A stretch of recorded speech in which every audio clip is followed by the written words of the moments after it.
some segments together and send you some evidence of things going on with work that we've been doing, that I've been doing. You got me encouraged, you know. You said it's okay to be a hero sometimes. The world needs heroes. Well, the kids are leading me into this, the young people. So Jason here is running the camera. This is Taisho, my able-bodied assistant. And we're going to move on and get a shot of the valley, and then we're going to splice some segments all together into a little home video to show you and a couple of other friends perhaps that are interested in sharing some of this grandeur over here. That's right. Yeah. So thank you. You're welcome. Wow, what a beautiful spot you chose to stop, Brian. I think so.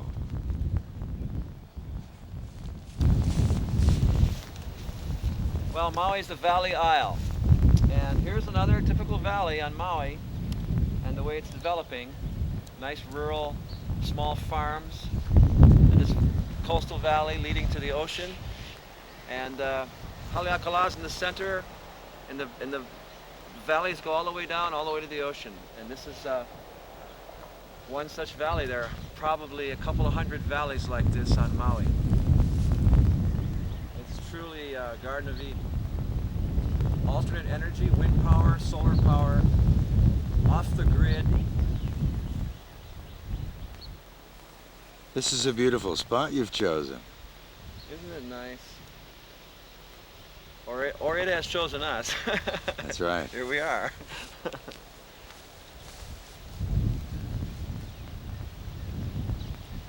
And we've had the good fortune of recently obtaining a lease, a long-term lease on a small valley much like this.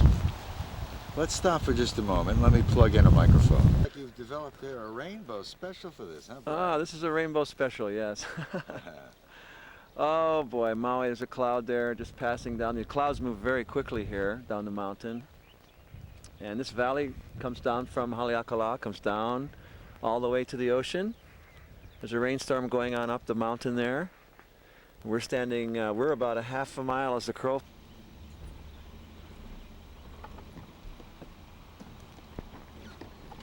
Oh, one sec. Hang on. This is a little shakier than I thought. Okay. So hang on. You could sit on the Well, I can stand, but now I know I have to. I just got to feel my way. I'm ready. okay, catch this view on the right. Okay. Okay, here we go. Let me know when you're rolling. I'm rolling. So here we come. We're coming into our little valley here, which has been graciously leased to us on a long-term lease.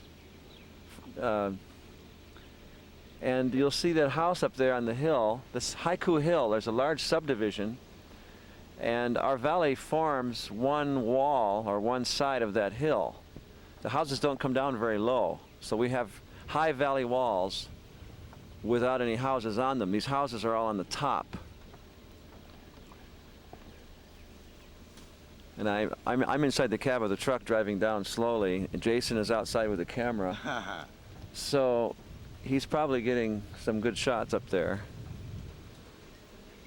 It's a magnificent little valley. Oh dear. And it has a spring that originates in the valley. It's actually an underground river. It comes from deep inside the mountain. The water is very pure. There's an abundance of it, and I am told by the experts that if we simply clean this out, the flow will increase dramatically. We believe there may be a large underground pool, which I will point to when we get down to the bottom. The road we're going down, this is the only road in to our little valley. And it's pretty good. It's a pretty darn good little road. It's standard vehicles, passenger cars can do it if it's dry. If it's wet, you need four-wheel drive. There are a lot of birds down here. A lot of birds. Beautiful banyan trees.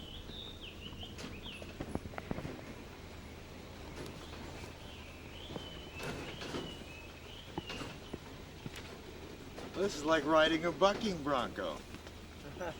Oh, this isn't a bronco though. A bucking Isuzu. A bucking Isuzu. What a great place.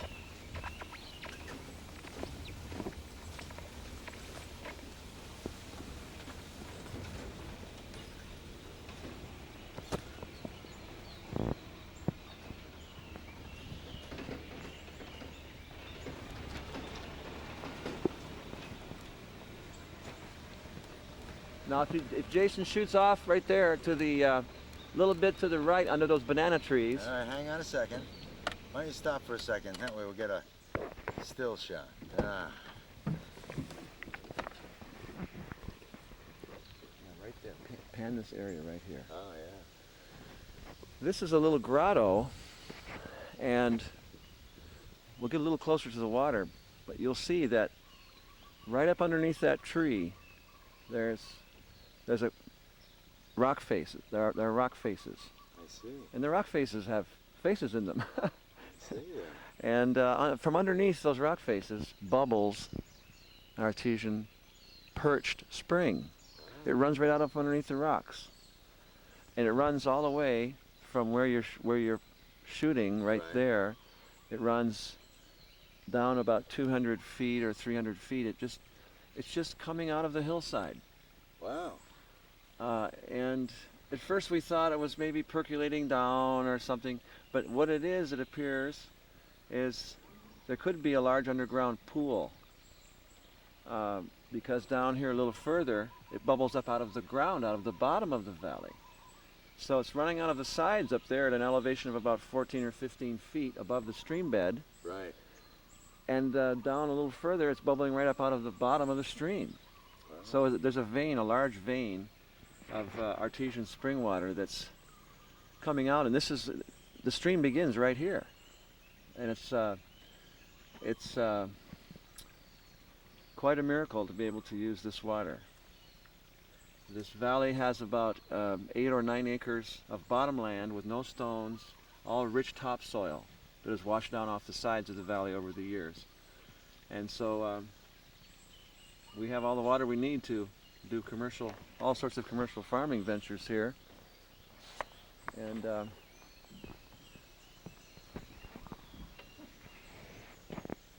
Beautiful place. yeah.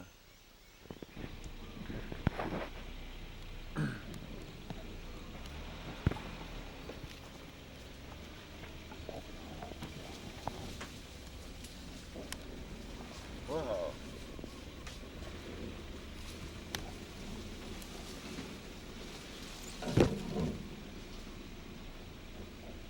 This is all part of the property. Yeah, yes it is. It's all Wow. part of the property.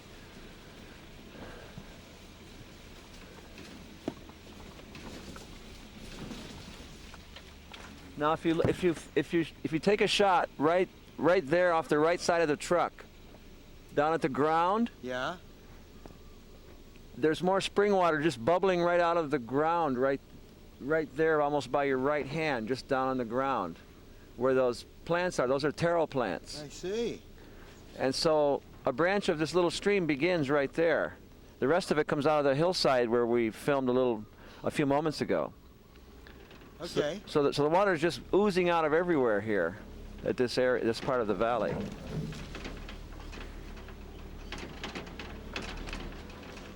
I feel like in the cowboy movies where they knock the guys off the top of the stagecoach because they didn't see a branch coming. So if there's anything coming, you'll. Oh, okay. I'll tell you.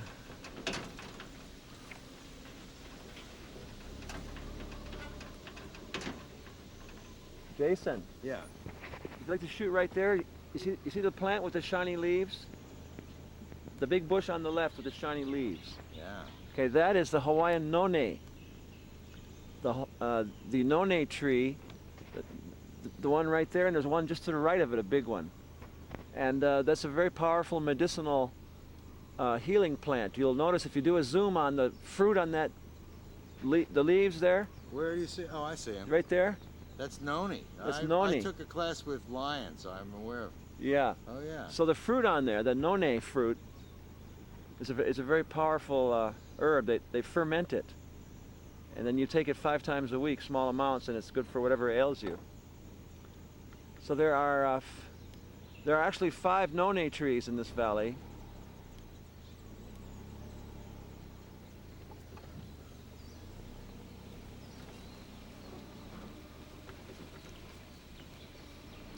And there's papayas and chili peppers, and they've got squash. There's squash in here already. Mountain apples and breadfruit.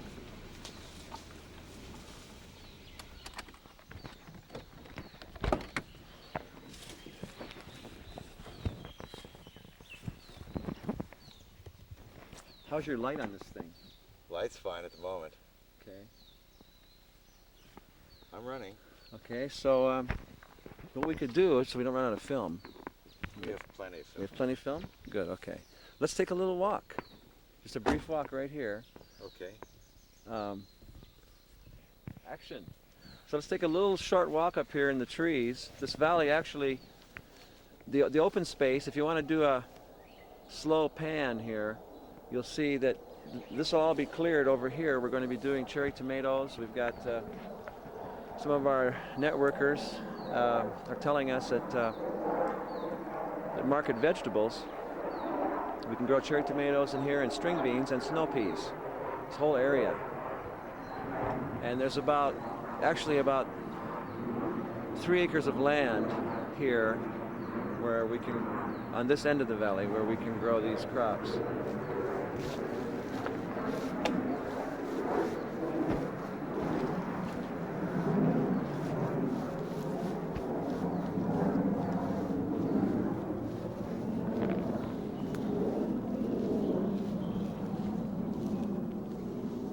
We have some neat banyan trees. There's a banyan tree, and I'm just going to take you just a little ways up the valley to show you one of the banyan trees. We can get a nice shot of it, but there are some beautiful banyan trees on the sides of this valley, and we're anticipating putting a little tree house in one of them.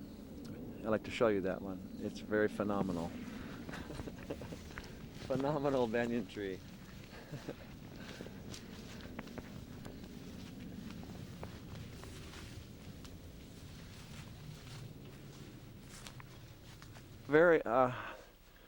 Our valley has various little areas that have their own personality, and this is one of the such areas. And check out this tree, this banyan tree, and those roots coming down are tree trunks unto themselves. There are some large ones, so that tree is very strongly supported. It's an incredible tree. People here before, they raised and fought roosters in this area. They had rooster fights in this area years ago. I'd really like to make a platform and lash it up there. Don't put any nails in the tree, but make a nice little tree house. It's a wonderful place for a tree house, wouldn't you think? Huh? So, but this is one area where we can have camping, little nature camping trips, a little eco tours, if you will. Now further up the valley we have 2 waterfalls, which we're not going to be going to today. Time doesn't permit, but there are 2 waterfalls further up. This is a great valley.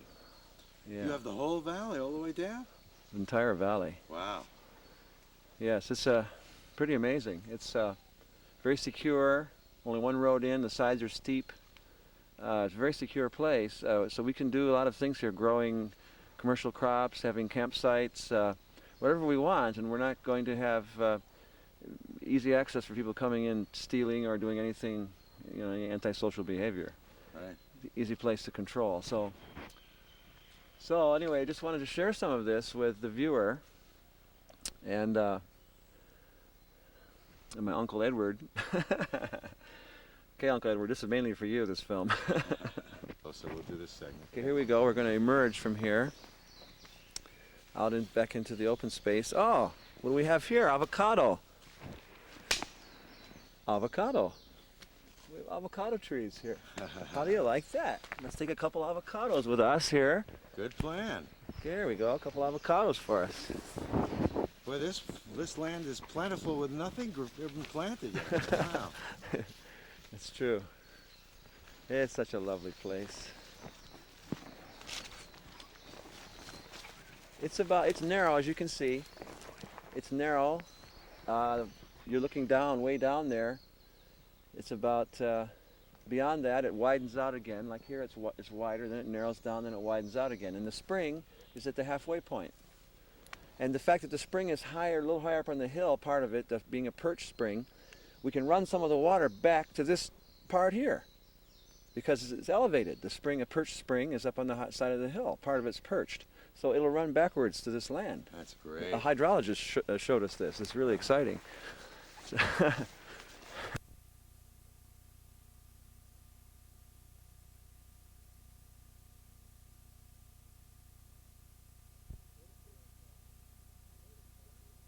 A number of cooperating agencies are going to supply us with young people and recovering adults, adults recovering from alcohol abuse or whatever, who are really seriously want to work and learn a little bit about vocational agriculture, tropical agriculture. And we have a number of field instructors who have degrees in tropical agriculture, each of whom will work part-time. They'll work 4-hour or 6-hour shifts with groups.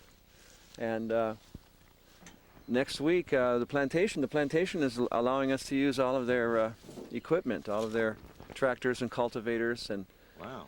they're supplying us with an operator, Nathan Kekahuna. He's going to be cultivating all of this so we can begin planting very soon. That's wonderful. And our youth workforce and our recovering adult workforce will be maintaining and harvesting crops. We've raised grant money to pay them, to pay the field instructors. So, praise the Lord. Okay, now we'll take the fork in the road here in the valley and go see the lower part of the growing area. All along here on the left is where there's always been a growing area there. We have small taro patches. There's a stream that runs all along. The small stream that begins with the spring there runs all along beneath the banana trees. Running down here, you can see where the stream is probably, yeah, Jason? And where you see all the taro, there are taro growing in the stream bed. And those taro we're going to be using as our starts for our new patches, which Nathan will be engineering very shortly.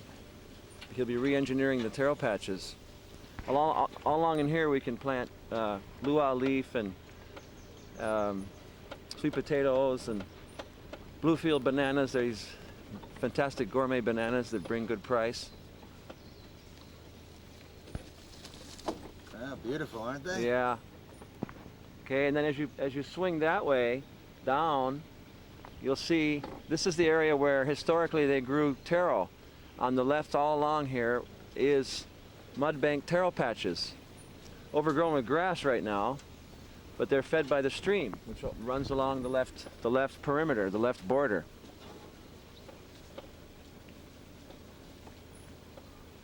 So Nathan will come in here, and in 2 days he'll have this all ready to plant. Well, not quite ready to plant, but it'll be all re-engineered, and we're going to weed whack the grass out of here this coming week so he can come and do this.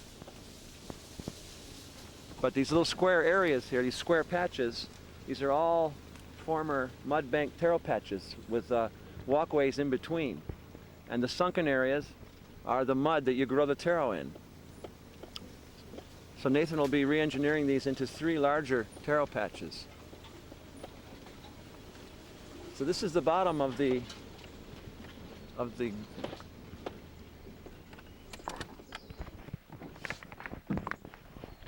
It's a funny ride. Huh? It's a bumpy ride here, I tell you. Well, I'm just going to show you, you can hear it, there's a water intake here, just to show you how much stream flow begins right here in this valley with the water bubbling out of the ground and running out of the hillside. You'll see how much stream flow that there is here that we can capture and that we can use. And in the driest of weather, it's still flowing like this. This is all artesian from way inside the mountain. This here, Jason, is the stream, flows underneath this brush here. That's all taro, all of these leaves. Yeah. Okay, this is all taro here, and it goes all the way up. That's the stream. It runs underneath all this. You've got a pretty good stream flow. Step over here. Here's an example of the stream flow that comes down, that began just up there, running out of the hill and bubbling out of the ground. So it's on the surface now, but below this, there's still that underground vein, this underground river, Wow. rushing for the ocean. This is a great spot. This is just bubbling. This is what bubbles over, what bubbles out. Isn't that Lele Cove right there too? There's Lele Cove in here, yeah. Yeah. This whole hillside, it looks like nothing, but those are tall trees, and there's trails. There's trails on this hillside. It's the whole world. You get inside, your camera wouldn't have enough light, but this valley is a hiker's wonderland, and there are a lot of old stone terraces and remnants of earlier civilization here.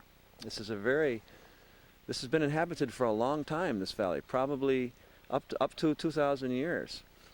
As long as that. I mean, if one is to go by the ancient pre-Ali'i history of this place, of Hawaii.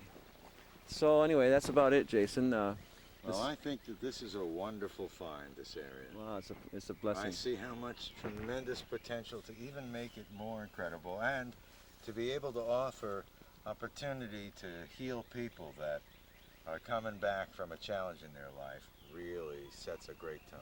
Yeah, it's good for their self-esteem, and like I mentioned before, we've raised funds from participating agencies to pay people who want to work seriously, paid vocational training, as it were, in a number of groups: Junior ROTC, the homeless shelter, the State Family Court Juvenile Community Service Sentencing Program for juveniles. And we feed them and pay them a basic wage, and they learn how to use their hands and acquire skills and basic work ethics. This is in addition to our regular odd jobs program. People we see from the odd jobs program that have a good attitude and who are developing, we can, if they're interested, we can assign them to this project. So that's how this came to be, really. So you've been doing this for about 3 years, have you? Yeah, about 3 years ago we started in Paia, just working with neglected teenagers, of which there are many, and just by observing them and paying attention to them, supplying their needs, we find that we find directions. They show me directions. I'm the director. I'm the one that started the program just by observing them and communicating with them and giving them what they need. So it's growing now to serve other people in the community, teenagers, recovering adults, just people who are interested and who need to learn basic work skills or relearn basic work ethics and values. And this project is an offshoot of that, the fixed agricultural component, if you will, of our Teens on Call jobs program. Now it's Teens on Call jobs program for teens and recovering adults. And we work it through the Salvation Army because that's a very appropriate agency to work with. They're really very simpatico, and they share the vision of what this is doing for the people. So am I correct? You also have a house on the beach in Paia. That's where this whole work thing started, actually. This work program started at that beach house, which we'll probably make a stop there on the way. Yeah. The youth center, it's the Paia Youth and Culture Center now, and it has a life of its own nonprofit status. And the downstairs is youth center, and then we have the upstairs. We've just acquired the lease on the upstairs for this work program, for the offices for the work program, and have a canoe club next door. That's So, really terrific. yes, You've really made such great progress with the kids. I am very happy to be here with you on this, Brian. Thank you, Jason. Oh, you're welcome. Thank you. Okay, well, let's move on.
hold it here?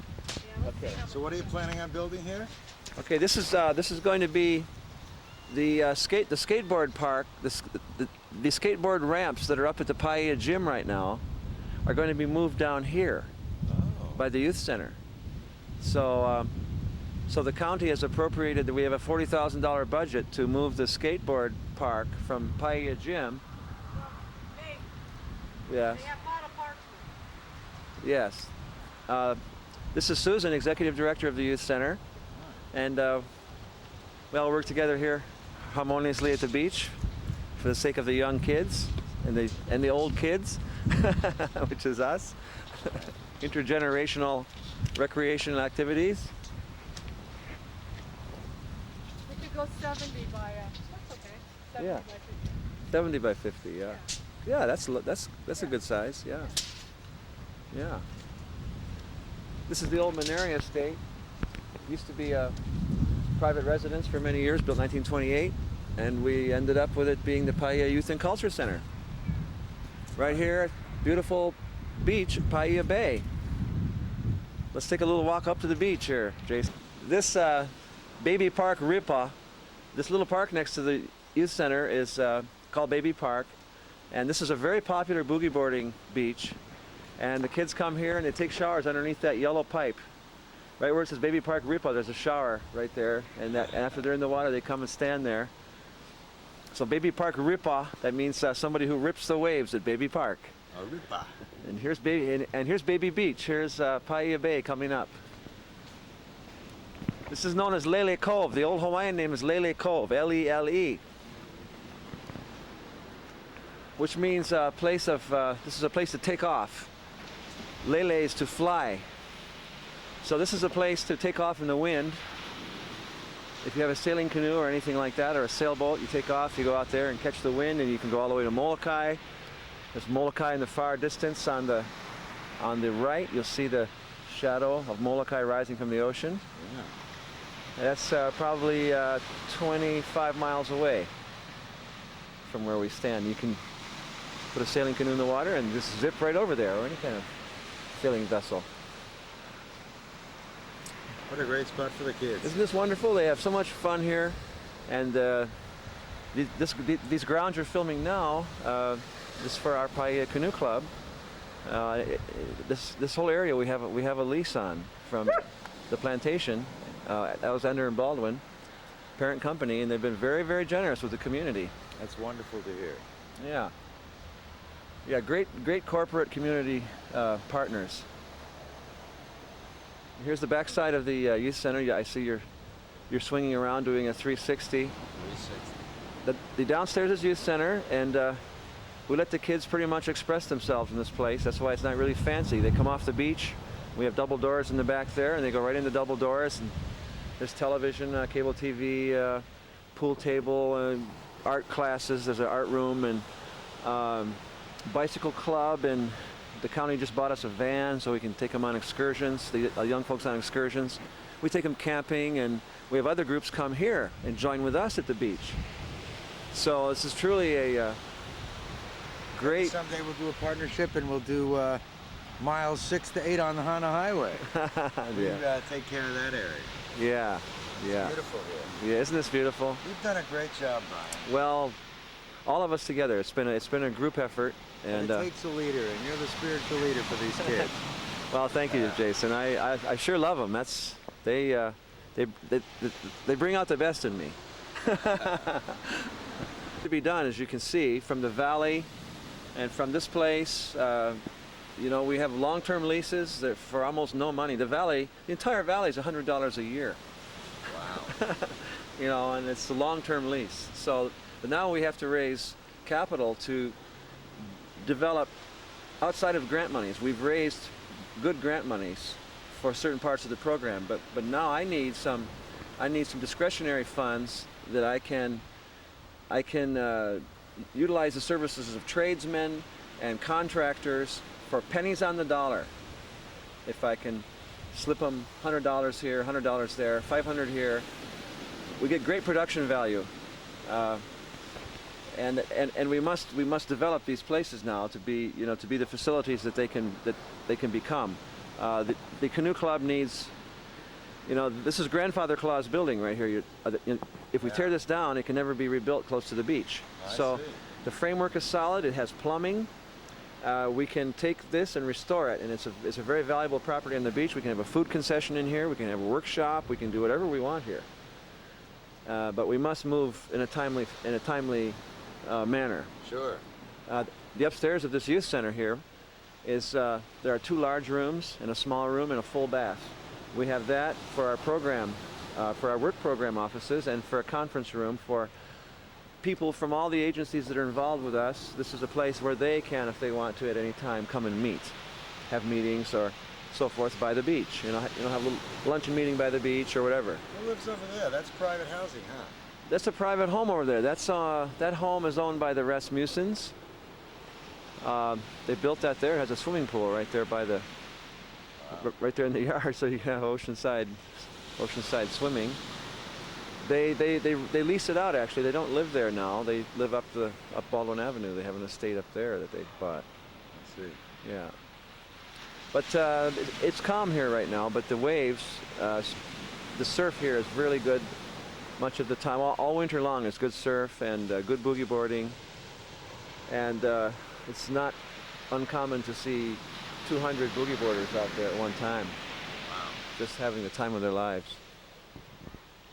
Well, it's beautiful that you're doing things that the kids are appreciating. There's an incredible number of wonderful kids here who just don't get a chance to really show themselves. And well, what we do helps the parents. We're here to support the parents. We're here to support the parents, to lead young people into work opportunities, help them to gain some practical work experience, learn work ethics, how to sweat, how to persevere, how to use their hands with tools, and working together in work crews and so forth. So we've been having good luck.